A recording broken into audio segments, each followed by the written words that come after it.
Salut! Bon, ça fait pas si longtemps en fait. Bon, c'est juste une petite vidéo informative sur le petit drama du moment et où je vais clairement avoir besoin de tes lumières. Est-ce que tu vois la vidéo sur Lee Miller? Ouais, encore cette vidéo. Si tu regardes ma chaîne, tu la verras plus. Elle vient d'être purement supprimée, plus je viens de me prendre un strike.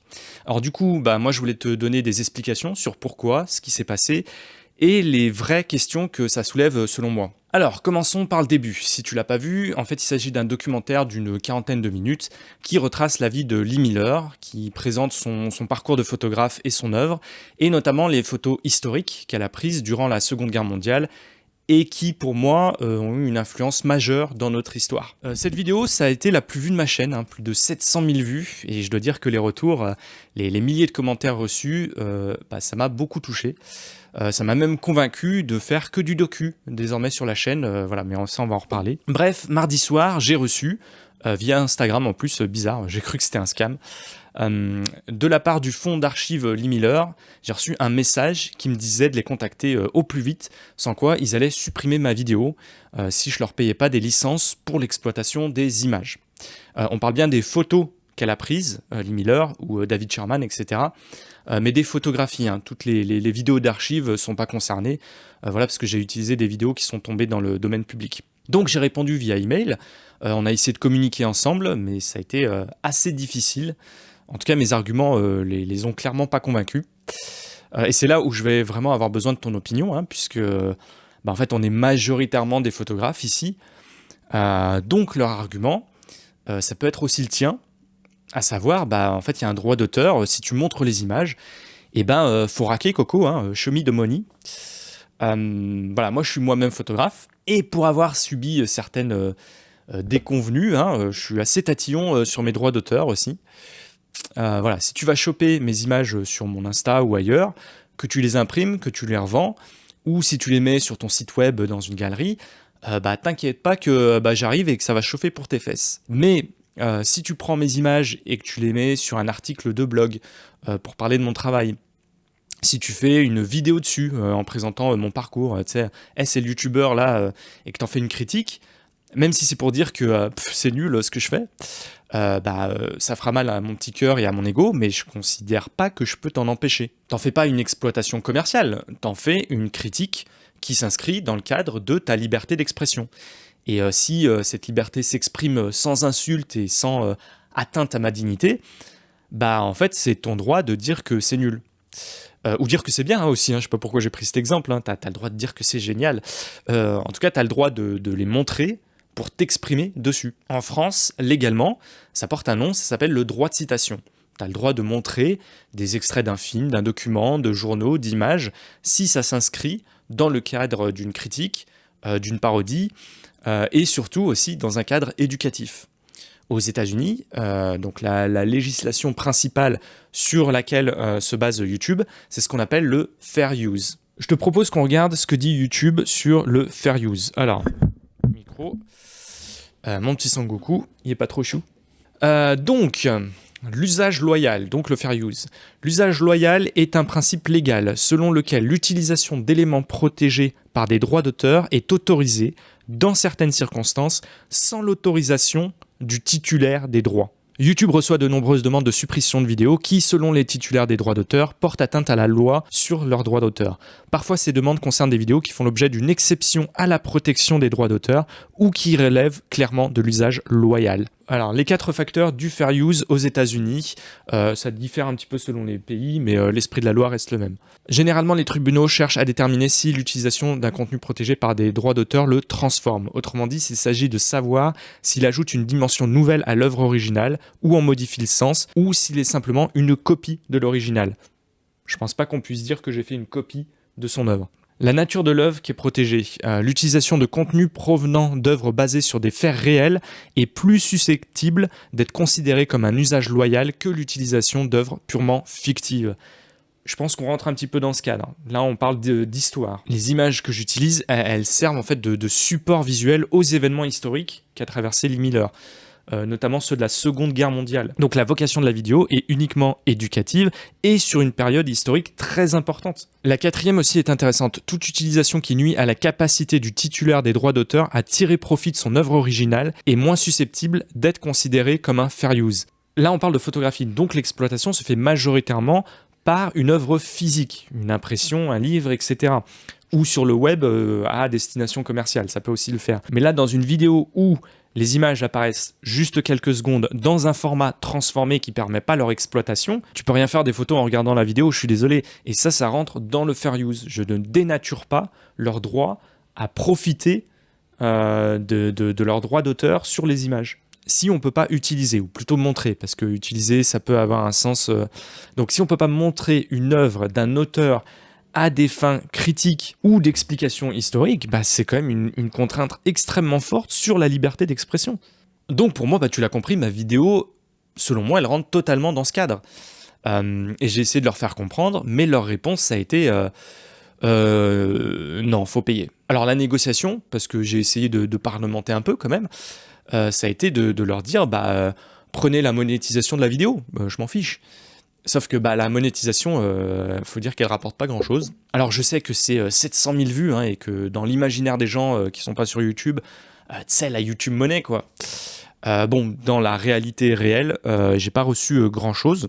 Enfin, j'ai quand même reçu bien plus qu'avec mes vidéos habituelles, hein. Mais on est très loin des sommes qui m'ont été demandées. Le truc, c'est que dans la vidéo, j'ai pas mis de pub en mid-roll. Ça veut dire, c'est les coupures pub que tu as à l'intérieur de la vidéo.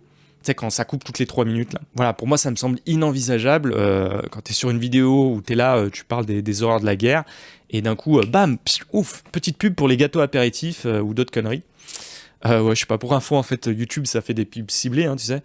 Et en ce moment, j'arrête pas de recevoir des trucs pour des saloperies à bouffer.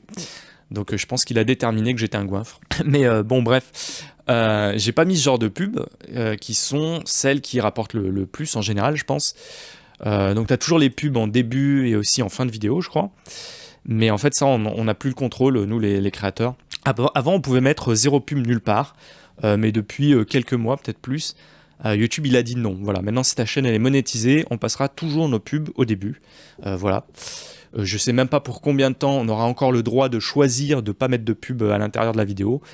Mais bon, ça, c'est un autre sujet. Tout ça pour dire qu'on me demandait une somme astronomique et j'ai absolument pas la possibilité de mettre plusieurs milliers d'euros pour sauver cette vidéo, hein, même si je suis très attaché.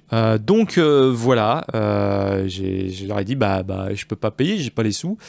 Et puis quand bien même, je trouve la situation pas très juste. Donc ils ont fait une demande de suppression à YouTube pour infraction aux droits d'auteur. La vidéo elle est tout de suite supprimée. J'ai un strike aussi. Donc un strike c'est un avertissement de YouTube. Ce qui est toujours très inquiétant du point de vue du créateur, hein, puisque au bout de 3 avertissements, hop, ta chaîne elle saute sans possibilité de la récupérer. Donc voilà, la vidéo est plus là, j'ai même plus accès à tous les commentaires qui avaient été dessus. Je suis dégoûté parce qu'il y avait vraiment des coms. Enfin bon. De mon côté, j'ai posé une réclamation à YouTube en disant que ça rentre dans le cadre du fair use. Réclamation, c'est assez flippant parce qu'en fait, en gros, pour que YouTube décide de remettre la vidéo en place ou pas, ça dépend de si les détenteurs des droits décident, eux, d'engager des poursuites judiciaires contre moi. Donc en fait, s'ils veulent vraiment que la vidéo disparaisse, je vais être poursuivi en justice. Voilà, du coup, je sais pas ce que t'en penses, toi. Est-ce que je suis dans mon droit? Est-ce que eux sont dans leur droit? Allez, tu sais quoi, je vais même tout te raconter. Allez, je vais tout te dire. Avec le succès de cette vidéo, j'ai été contacté par SND, Groupe M6, qui est le distributeur du film Lee Miller en France. Voilà, ils ont adoré la vidéo et ils m'ont demandé d'être parmi les experts qui sont interviewés dans les futurs bonus du Blu-ray et DVD, qui sera commercialisé en février. Donc voilà, normalement je serai aux côtés de Cyrielle Stadler et Laurent Deutsch. Voilà, en fait je vais faire ce que j'ai très peu fait dans la vidéo, à savoir une critique des images de Lee du point de vue artistique. Voilà, je parle du surréalisme, etc. Je suis là, ouais, c'est très puissant comme image, tu vois. En plus, ça a été une galère parce que j'étais à l'étranger pendant les jours de tournage qu'ils avaient prévus dans leurs locaux à M6. Donc j'ai dû tourner moi de mon côté, avec des exigences techniques très spécifiques. Ça a été énormément de préparation. Bref, j'ai passé 4-5 jours juste avant de prendre l'avion. Et pour tout ce travail, plus le fait qu'ils comptent sur moi un petit peu pour vendre leurs trucs, hein, évidemment, et atteindre ma communauté de photographes qui peuvent être intéressés, marketing, tout ça, tu vois. Et ben, crois-le pas, j'ai été rémunéré absolument rien du tout. Alors attention, hein, c'est moi qui n'ai pas abordé le sujet de l'argent parce que voilà, c'est une histoire qui me porte et voilà, j'ai vraiment envie d'en faire partie, de la partager. Donc tout ce qui y contribue, voilà quoi. Bon, effectivement, t'imagines bien que vu que moi j'ai pas parlé d'argent, bon, ils se sont bien gardés de soulever le sujet de leur côté, hein, ils étaient bien contents. Mais ça on peut pas leur reprocher, hein, on peut pas leur en vouloir. Tout ça pour dire qu'en fait on est dans un univers là où ma tête, mon image va être exploitée sur tous les Blu-ray distribués dans tous les pays francophones du monde, gratuitement, où je vais leur faire la promotion pour en vendre des copies, parce que, évidemment, bien sûr que je vais fanfaronner un petit peu là-dessus, hein, je vais faire des stories, maman, regarde, je suis sur un DVD ». On est dans un univers où, si on en croit les milliers de commentaires reçus sur la vidéo, je pense leur avoir fait un certain nombre d'entrées au niveau du film, hein, mais aussi de la vente des livres, du travail de Lee Miller. Mais moi, ma vidéo, elle est supprimée parce que j'ai pas respecté leurs droits d'auteur. Je te cache pas que je l'ai un petit peu en travers, je vais pas te mentir. Alors, est-ce que ça va compromettre mon apparition dans le Blu-ray ? Je sais pas. En même temps, c'est deux sociétés très différentes, hein. Eux, ils gèrent les droits du fonds photo, ce qui n'a rien à voir avec les sociétés de production du film, ou de distribution, dans ce cas-là. Donc voilà, je suis assez salé là-dessus, et je sais que j'ai reçu plein de messages dans ce sens, parce que c'est un truc que je ressens, et tout le monde m'a dit « Ouais, attends, avec toute la pub que tu leur fais, je comprends, je le ressens, mais c'est pas un argument en fait. Ça peut pas être un argument. C'est pas parce que tu fais de la pub à quelqu'un, de la pub non sollicitée en plus, que tu peux faire ce que tu veux avec ses affaires. Ça, c'est pas un vrai argument en fait. Tu peux pas dire « Ouah, regardez ce mec, c'est un grand chef d'entreprise, il est extraordinaire, regardez, il roule en Ferrari. Je t'ai fait de la pub, file-moi les clés de ta bagnole maintenant. » Non, ça marche pas comme ça. Donc, l'argument, il est vraiment pas là. Donc voilà, je comprends, je peux pas m'empêcher de le ressentir un peu, mais c'est pas un argument fondé. Et puis en plus, franchement, je me sens un peu antagonisé, tu vois. Genre, je suis le gars qui respecte pas les droits de la photographe qu'il admire. Non, en fait, la vraie question, c'est si le droit d'auteur s'applique dans ce cas-là. Si là, on n'est pas dans le cadre du fair use, comment c'est possible de parler de culture photo sur YouTube ? Et même de culture tout court ? Et pire, et même d'histoire ? Comment tu fais si on peut montrer aucune image pour les critiquer ou les diffuser dans le cadre de leur influence historique ? Ou alors, faut clairement se dire que désormais, il n'y a que les grosses productions qui ont les moyens de payer pour ce type d'image, qui font des gros docus sur des plateformes. Et sur YouTube, en fait, on arrête de faire semblant de pouvoir avoir une proposition d'une offre culturelle. Voilà. YouTube, du point de vue créateur, désormais, c'est du divertissement, de la réac et rien d'autre. Que des vidéos dégustation où tu regardes des gens bouffer. Je dis ça. Il y a des concepts, il y a des chaînes que je suis, par exemple, de vulgarisation scientifique. Tu peux faire du fast cam et tu mets des illustrations, etc. Oui, si. Mais moi, je t'avoue que là, j'atteins ma limite de créativité. Sauf si toi, t'as une idée, je vois pas comment je peux parler de culture photo sans montrer des photos, en fait. Je vais te parler de Doisneau pour prendre le plus connu. Et puis voilà, tu vas me voir comme ça en facecam et puis je vais te dire là, imagine, c'est un gars, il est avec une meuf, ils sont en train de se galocher dans la rue et Psartek, la photo, elle est bien. Hein. Je vois pas. J'avais dit que je changeais l'avenir de la chaîne. Là, je suis en train d'écrire une vidéo sur une autre photographe qui a un parallèle avec Lee Miller, mais incroyable. Et ces images qui viennent de la même période historique, en fait, elles posent encore plus de questions sur notre époque actuelle. Il y a vraiment un truc dans cette histoire qu'il faut raconter. Et je sais que pour la raconter, justement, ça va me demander des centaines d'heures de travail. Ok, mais j'ai pas envie de publier des vidéos éphémères. Elles restent quelques semaines en ligne et pouf, elles disparaissent. et de recevoir un deuxième strike qui potentiellement fait que toute la chaîne peut disparaître. Je fais un peu cette vidéo, voilà, voilà, c'est arrivé hier, c'est encore dans le coup de l'émotion, et je sais que j'ai pas pris le temps de la réflexion. D'autant que la vidéo de Lee Miller, j'ai beaucoup d'affect pour elle. Voilà, c'est une histoire qui me touche, et ça fait 2 ans que je voulais la raconter. Et là, si YouTube rejette la contestation, sans même penser à ce qui m'attend avec un éventuel procès, en fait, elle disparaît définitivement. Voilà, je sais que j'aurai une réponse dans une dizaine de jours, je crois, mais voilà, j'ai assez peu d'espoir. Je peux me tromper, j'espère. Voilà. Que dire en fait, je pense surtout aux messages de professeurs ou d'élèves qui ont vu cette vidéo durant leur cours. Plein de messages que j'ai reçus, ça m'avait beaucoup touché.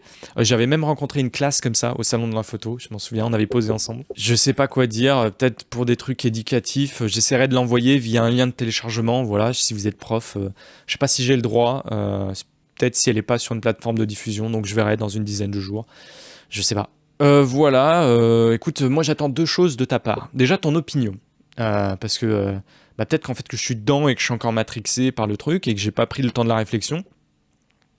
Est-ce que tu penses qu'en fait non, c'est eux qui sont dans leur bon droit, il faut raquer, et que en tant que photographe, c'est pas très cool de pas respecter les droits d'auteur. Mais à nouveau, je reprends mon exemple, on a déjà fait des critiques de mon travail, on a déjà fait des reacts, des machins, pour moi, ça ne rentre pas dans le cadre du droit d'auteur.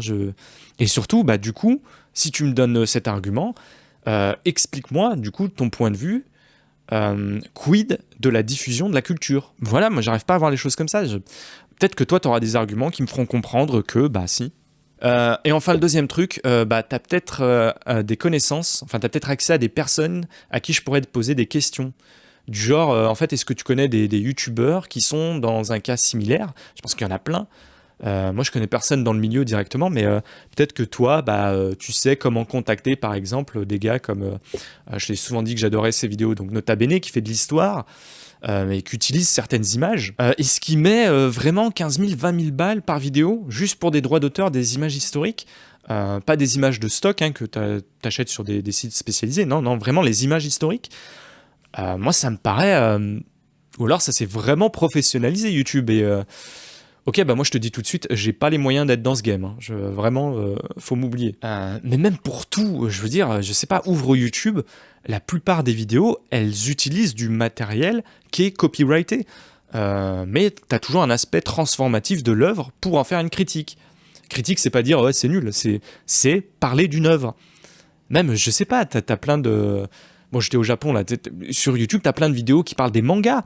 Et même dans ces domaines, je sais pas, ils te montrent bien les images des mangas. Et je veux dire, c'est... Enfin, à mon sens, peut-être que je suis fou, hein, mais si moi, ma vidéo, elle saute, ok, faut faire sauter 90% de YouTube. Parce que c'est ça le pire, hein. Des vidéos sur Lee Miller, va regarder, il y en a des tas, hein, et des gros comptes, hein, des Arte, etc.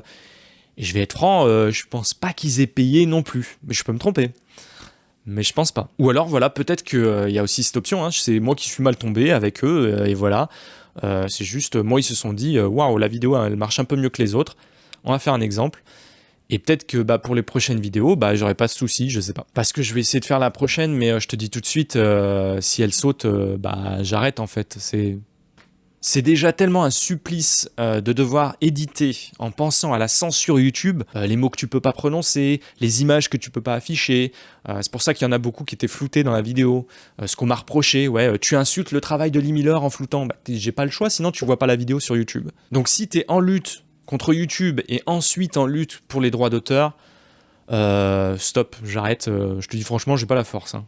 Bref, voilà les petites news. Je voulais informer ceux qui ont vu que la vidéo avait disparu et puis te demander ton opinion. Donc, to be continued.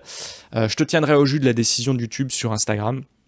Je vais essayer de continuer, donc de bosser sur mon prochain doc et de garder la motivation.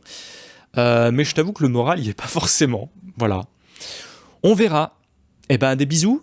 En tout cas, ça m'a fait plaisir de te revoir.